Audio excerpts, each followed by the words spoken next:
스가랴 10장 6절에서 12절 우리 한 절씩 교독하겠습니다. 내가 유다 족속을 견고하게 하며 요셉 족속을 구원할지라. 내가 그들을 긍휼히 여김으로 그들이 돌아오게 하리니 그들은 내가 내버린 일이 없었음 같이 되리라. 나는 그들의 하나님 여호와라. 내가 그들에게 들으리라. 에브라임이 용사 같아서 포도주를 마심같이 마음이 즐거울 것이요 그들의 자손은 보고 기뻐하며 여호와로 말미암아 마음에 즐거워하리라. 내가 그들을 향하여 휘파람을 불어 그들을 모을 것은 내가 그들을 구속하였음이라. 그들이 전에 번성하였던 것 같이 번성하리라. 내가 그들을 여러 백성들 가운데 흩으려니와 그들이 먼 곳에서 나를 기억하고 그들이 살아서 그들의 자녀들과 함께 돌아올지라. 내가 그들을 애굽 땅에서 돌아오게 하며 그들을 아수르에서부터 모으며 길르앗 땅과 레바논으로 그들을 이끌어가리니 그들이 거할 곳이 부족하리라. 내가 그들이 고난의 바다를 지나갈 때 바다 물결을 치리니 나일의 깊은 곳이 다 마르겠고 아수르의 교만이 낮아지겠고 애굽의 규가 없어지리라. 같이요. 내가 그들로 나 여호와를 의지하여 견고하게 하리니 그들이 내 이름으로 행하리라. 나 여호와의 말이니라. 아멘. 계속해서 스가랴서 말씀을 보고 있습니다. 스가랴서는 포로 후 공동체에게 하나님 주신 말씀입니다. 바벨론 포로지에서 70년 살다가 돌아왔을 때 포로 후 공동체에게 말씀 사역을 한 선지자가 3명 있죠. 학개, 스가랴, 말라기. 구약의 마지막 세 선지자는 포로 후 공동체에게 말씀을 전한 선지자들입니다. 스가랴 선지자를 메시아 예언의 보물창고라고 부릅니다. 그만큼 예수님에 대한 예언들이 많고 중요한 예언들이 많이 있습니다. 이제 10장에서 예수님이 오실 것을 말씀하셨고 9장에서 말씀하셨고 나귀 새끼를 타고 이제 그리스도께서 메시아이신 예수님께서 예루살렘에 입성하실 것을 이야기하고 그 이후에 일어날 일들을 계속 이야기하고 있습니다. 10장 오늘 본문 6절에 보시면 내가 유다 족속을 견고하게 하며 요셉 족속을 구원할지라. 유다 족속은 남유다 두 지파. 어디와 어디예요? 네, 유다와 베냐민 지파죠. 네, 이 두 지파가 남유다이고 북이스라엘 10지파 중에 대표적인 지파가 무슨 지파예요? 요셉 지파 족속이라고 말했는데 요셉의 두 아들 에브라임과 므낫세 중에 에브라임 지파가 그래서 7절에는 에브라임이라고 이야기하는 거예요. 그래서 에브라임이라고 나오면 야곱의 아들이 된 원래는 요셉의 아들이죠. 야곱의 아들 사람 이름일 수도 있고 이스라엘 이렇게 12지파 중에 한 지파 에브라임 지파만 이야기할 때도 있고 북이스라엘 10지파 전체를 대표해서 북이스라엘 이렇게 해석해야 될 때가 있어요. 그래서 요셉 족속, 에브라임 지파 이런 식으로 말씀하실 때는 단순히 한 지파만인지 아니면 북이스라엘 북왕조 10지파 전체를 말하는 것인지를 우리가 문맥을 통해서 좀 지켜보셔야 돼요. 여기는 북이스라엘을 말하고 있는 거예요. 남유다와 북이스라엘. 그러니까 언제나 선지자들의 메시지에는 회복은 남유다만이 아니에요. 북이스라엘까지예요. 그러니까 예수님이 오셔서 남유다와 갈릴리 사람들만 회복시키는 것이 아니라 북이스라엘인 사마리아를 들어가셔서 복음을 전하시고 수가성과 같은 집단적인 개종과 회심, 그러한 구원의 역사들이 일어나는 거예요. 이게 선지자들의 메시지와 일치해요. 메시아가 오시면 남유다, 유다 족속만 구원하시고 견고하시고 회복시키시는 것이 아니라 북이스라엘, 요셉 족속, 에브라임 지파도 회복하는 거예요. 예수님한테 왜 사마리아 사람들하고 친하게 하냐? 왜 사마리아에 가서 복음을 전하냐? 이건 구약 성경을 예언의 선지자들의 메시지를 모르는 거예요. 언제나 선지자들의 회복의 메시지와 구원의 약속은 12지파 전체를 향하고 있어서 남유다 족속뿐 아니라 북이스라엘 요셉 족속도 주님에 의해서 하나님의 아들 그리스도에 의해서 구원받고 회복될 것을 예언하고 있죠. 그런데 하나님의 백성의 회복의 원인이 뭔지 두 번째 줄에 나와 있어요. 내가 그들을 긍휼히 여김으로. 그러니까 이스라엘 백성들이 지금 70년 포로지에서 살다가 돌아왔지만 그냥 아주 극소수만 돌아왔어요. 5만 명도 안 돌아왔어요. 그러니까 훨씬 많은 사람들이 지금 흩어져 있었단 말이에요. 돌아올 거다.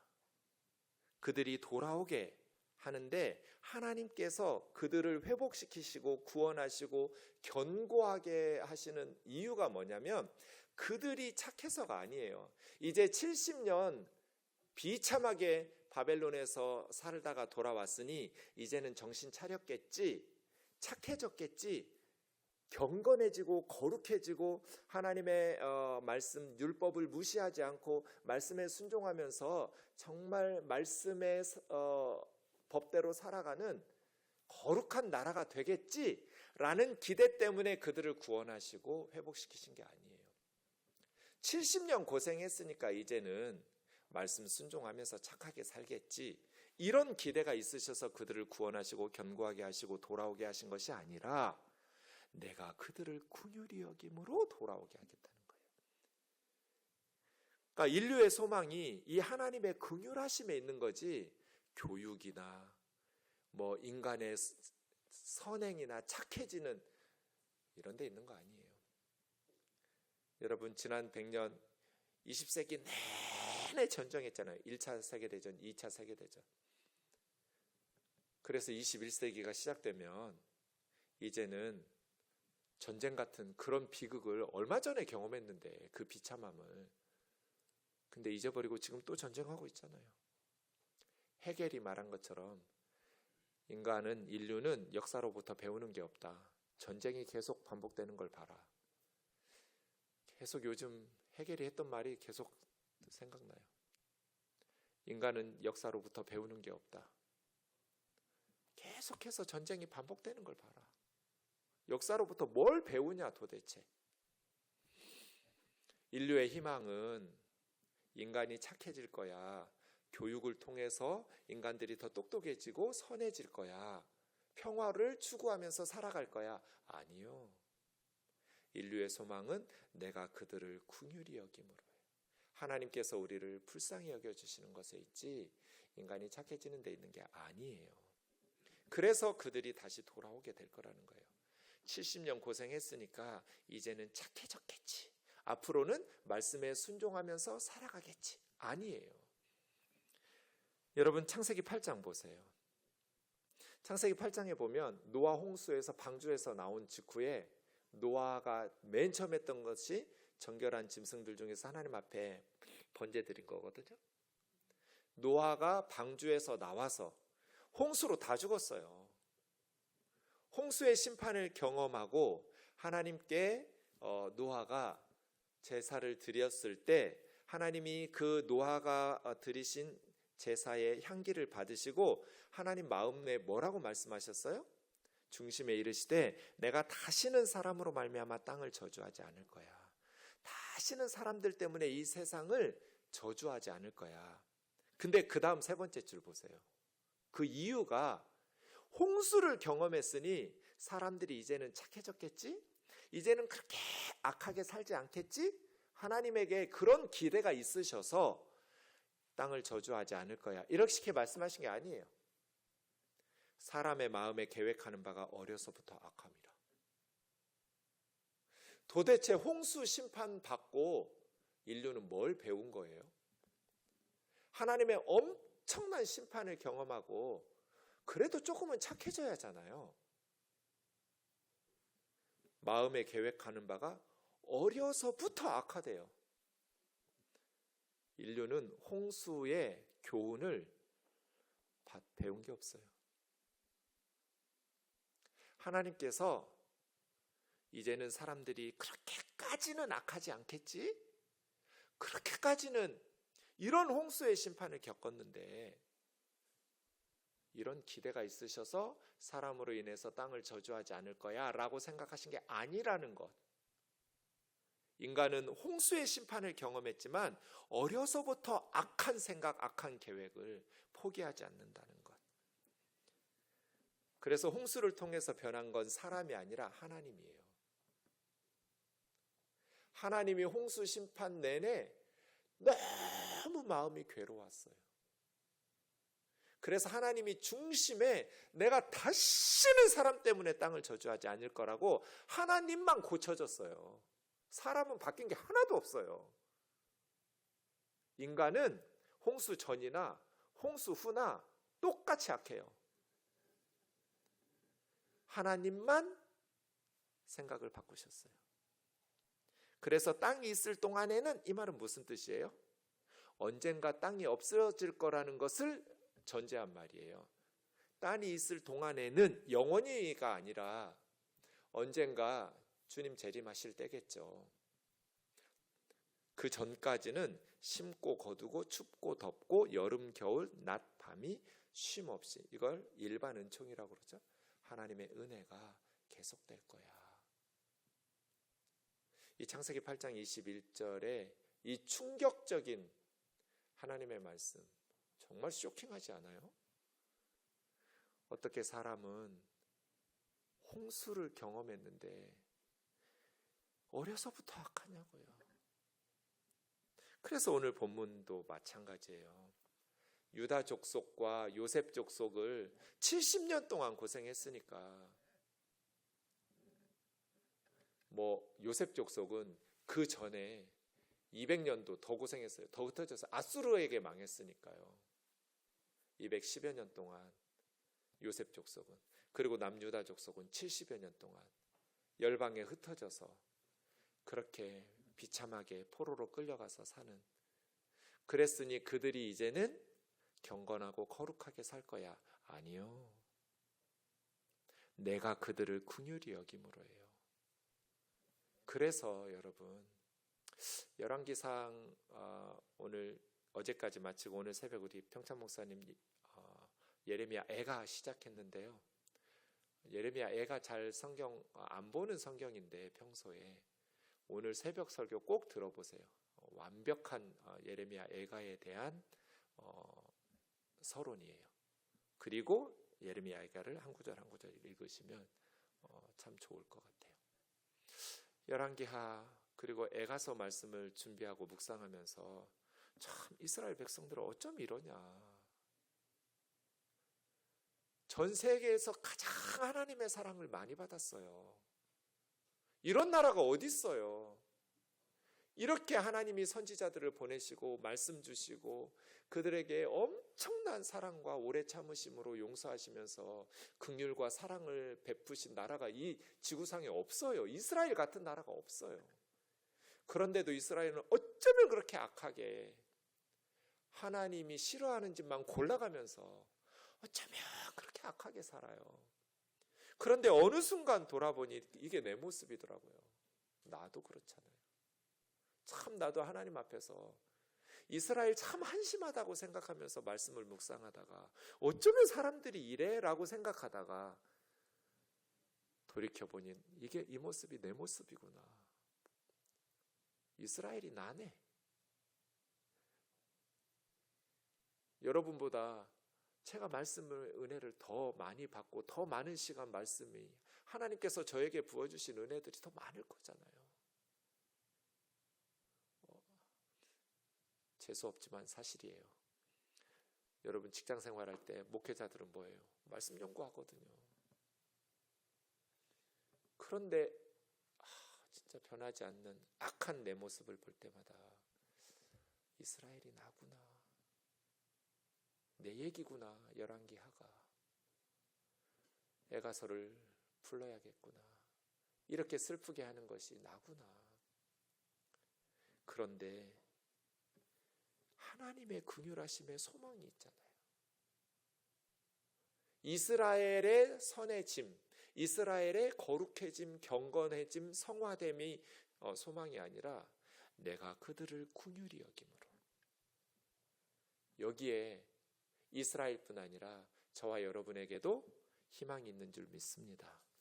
우리의 희망은 하나님이 우리를 사랑하신다는 것이고 하나님께서 우리를 불쌍히 여기신다는 거죠. 그런데 끝에 보면 내가 내버린 일이 없음같이 돌아와서 번성하게 다시 회복될 텐데 나는 그들의 하나님 여호와이기 때문에 내가 그들에게 들으리라. 이게 무슨 뜻이에요? 내가 그들에게 들으리라. 이게 무슨 뜻이에요? 그렇죠. 그들이 기도할 때 내가 들어줄 거야. 응답할 거야. 그런 뜻이에요. 그러니까 하나님의 계획은 앞에 세 줄이에요. 내가 유다 족속을 견고하게, 요셉 족속을 구원할 거야. 내가 그들을 불쌍히 여겨서 그들을 돌아오게 할 거야. 그들이 버림받은 적이 없었던 것처럼 그렇게 건강한 몸과 마음으로 회복시킬 거야. 그런데 나는 그들의 하나님 여호와야. 내가 그들이 기도할 때 들어줄 거야. 그러니까 앞에 세 줄은 네 번째 줄 때문에 이루어져요.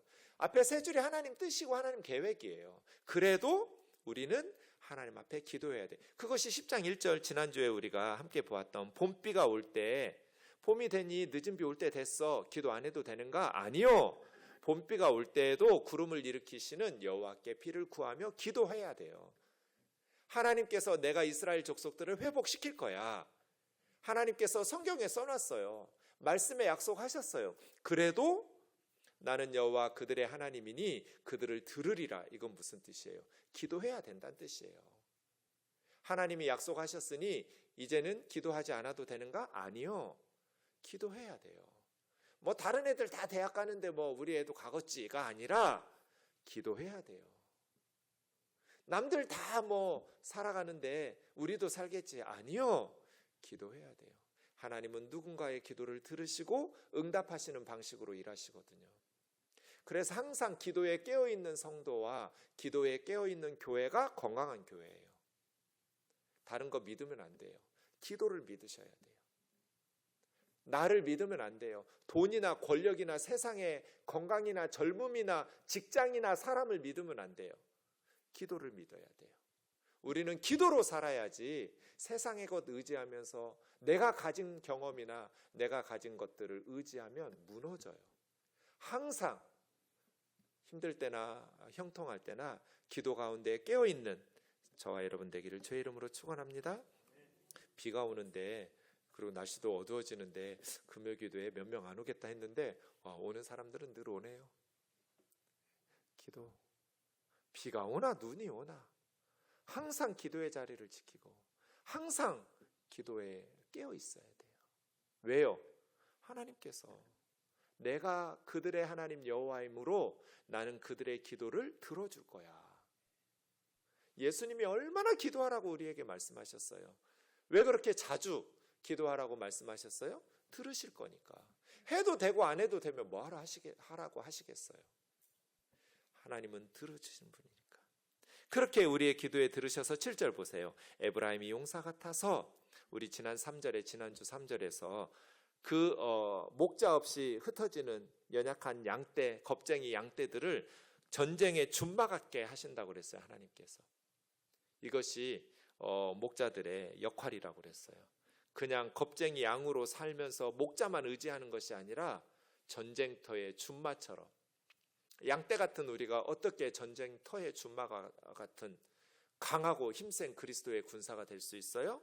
하나님이 함께 하실 때예요. 하나님이 함께 하실 때. 에브라임은 용사 같아서 북이스라엘 이야기하지만 12지파 전체 말하는 게 좋겠어요. 포도주를 마심같이 마음이 즐거울 것이고 그 자손들은 보고 기뻐하며 여호와로 말미암아 마음에 즐거워하리라. 용사같이 회복될 거라는 거예요. 부국 강병을 이룰 거라는 거죠. 하나님께서 구원하시고 하나님께서 그들을 견고하게 하실 것이다. 돌아오게 할 거다. 그들을 용사같이. 그래서 이스라엘 사람들 포도주 좋아하거든요. 포도주 마시고 마음이 행복하고 기쁘고 즐거운 것처럼 그 자손들도 보고 기뻐하면서 여호와로 말미암아 마음이 즐거울 것이다. 하나님으로 인해서 이런 구원을 베푸신 하나님, 우리에게 이런 은혜를 베푸신 하나님으로 인해서 기쁘게 살아가게 될 것이다. 내가 그들을 향하여 휘파람을 불어 그들을 모을 것이다. 꿀벌을 모을 때 이스라엘 목자들이 휘파람 불렀대요. 어쨌든 하나님께서 휘파람을 부시면 열방에 흩어졌던 하나님의 백성들이 다시 가나안 땅으로 돌아오게 될 것이다. 내가 그들을 구속하고 전에 번성했던 것 같이 번성하게 하리라. 내가 그들을 여러 백성 가운데 흩으려니와. 이게 미완료형이어서 흩으려니와 미래형처럼 번역된 것 같은데 문맥상 보면 과거형으로 번역해야 될 것 같아요. 흩었었지만 그래서 표준 세번역이나 공동 번역이나 다 과거형으로 여러 백성들 가운데 흩었지만 그들이 먼 곳에서 하나님을 기억하고 살아서 자녀들과 함께 돌아올 거다. 애굽 땅에서 돌아오고 아수르에서 돌아와서 너무나 많은 사람들이 가나안 땅으로 돌아오니까 이제 가나안 땅이 비좁아요. 그래서 길르앗은 요단강 동쪽이죠. 암몬이라고 써 있는 그쪽, 야복강 북쪽이 길르앗이에요. 그다음에 레바논은 가나안 땅 북쪽이죠. 두로시돈. 지금 레바논이라는 나라입니다. 길르앗은 요르단 지역입니다. 그렇게 그 돌까지 거할 곳이 부족할 만큼 많은 사람들을 하나님께서 휘파람을 불어서 하나님의 백성들을 불러 모으니 이제 그들의 거주지가 요단강 동쪽에 길르앗까지 또 가나안 북쪽에 레바논까지 확장될 거야.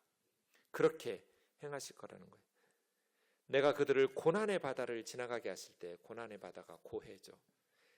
하나님의 백성들의 회복을 가로막는 고난의 바다를 지나가게 할 때 바다 물결을 치리니 모세 지팡이로 홍해를 가리킬 때 홍해가 갈라진 것처럼 나일의 깊은 곳이 다 마르겠고 아수르의 교만은 낮아지고 애굽의 규는 왕들이 들고 다니는 작은 지팡이를 규라고 그래요. 옛날에 홀이라고 그랬어요. 옛날 성경은 왕권을 의미하겠죠. 애굽의 왕권이 없어지리라. 내가 그들로 나 여호와를 의지하여 견고하게 하리니. 그러니까 우리가 겁쟁이 양들이 전쟁터의 준마와 같이 강건하게, 에브라임이 그렇게 강한 용사와 같이 되는 것은 하나님을 의지하기 때문에 견고하게 되는 거지 우리 스스로 강하게 되는 거 아니에요. 양떼들은 목자를 따라가야 돼요. 양이 해야 될 가장 중요한 것은 목자를 의지하는 거예요. 나 여호와를 의지하여 견고하게 되리니 그들이 내 이름으로 행하리라. 나 여호와의 말이니라. 이것이 회복된 하나님의 백성들의 모습이에요. 하나님께서 열방에서 모을 거다. 저는 과거로 해석했지만 이걸 미래로 해석하는 분들도 있어요. 성경학자들 중에. 흩트리니 원래는 씨앗을 뿌린다는 뜻인데 하나님께서 미래의 하나님의 백성들을 열방으로 흩어 뿌릴 거다. 그럼 이제 선교사가 되는 거예요. 하나님의 백성들이 열방에 뿌려져서 거기서 여호와로 인하여 기뻐하면서 복음을 전하고 하나님의 나라를 건설하면서 살아가게 될 선교적인 본문으로 보든지 좀 더 많은 학자들이 보듯이 회복으로 보든지 둘 다 가능할 것 같아요. 저는. 어쨌든 하나님의 백성들이 하나님의 긍휼을 힘입어서 회복되고 구원되고 구속되고 견고하게 될 것이고 그리고 하나님을 의지해서 강하게 될 것이다. 겁쟁이 양떼들이 그렇게 열방에 연약해서 흩어졌던 하나님의 백성들이 예수 그리스도의 이름 아래 깃발 아래 모여서 예수님의 말씀으로 예수님의 영이신 성령의 권능으로 강해져서 권능 있는 복음의 증인들이 되어서 하나님을 의지하고 견고하게 돼서 하나님의 역사들을 이룰 것이다. 지금 우리의 목자는 누구인가? 양떼들은 목자를 따라가야 되는데 목자를 의지해야 견고해지는데 선한 목자이신 예수 그리스도죠. 우리를 인도하시는 목자의 음성을 듣고 예수 그리스도를 따르는 저와 여러분 되기를 원합니다. 요한복음 10장 나는 선한 목자라. 예수님께서 선한 목자라고 말씀하신 이유가 두 가지예요. 계속 반복돼요. 이 두 가지 내용이 요한복음 10장에는. 첫 번째는 선한 목자는 양들을 위하여 목숨을 버린다. 십자가죠. 두 번째는 선한 목자는 양들을 잘 안다. 선한 목자이신 예수님은 우리를 위해서 자신의 목숨을 버리고 우리를 살려내요. 선한 목자이신 예수님은 우리를 잘 알아요. 그래서 잘 인도해 주세요. 우리의 형편과 처지를 아시는 주님이 지금도 저와 여러분의 형편과 처지를 아시는 주님이 우리를 도우시려고 기도하라고 나에게 나오라고 기다리고 계시는 줄 믿습니다.